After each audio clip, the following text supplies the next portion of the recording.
अस्सलामुअलैकुम दोस्तों, मैं हूं डॉक्टर एजाज गिल। अभी मुझे एक इमरजेंसी कॉल आई है कि एक गाय की कामिंग हुई है और उसका जो बच्चा पैदा हुआ है उसके पेट से जिस जगह से प्लेसेंटा जुड़ी हुई होती है उस जगह से आंतें बाहर आ गई हैं। अभी मैं वो देखने इमरजेंसी में जा रहा हूं और जाके देखता हूं और आप लोगों के साथ शेयर करता हूं। ठीक है। अच्छा लो दोस्तों, मैं पहुंच गया हूं। ये काफ की हालत है, इसकी नाफ वाली जगह से आंतें बाहर आई हुई हैं।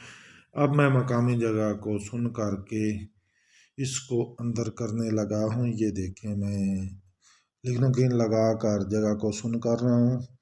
अब ये देखें, मैंने आंतों को अंदर डाल दिया और स्विचर कर रहा हूं और काफ की जान बच गई है।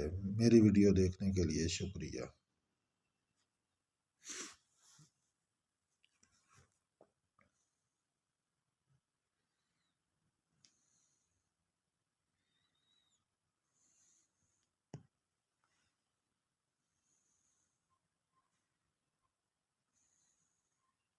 समझ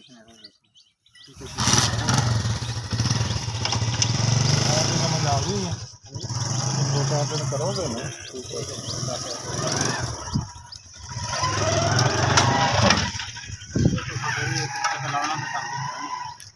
यार, वो सारा कुछ हो गया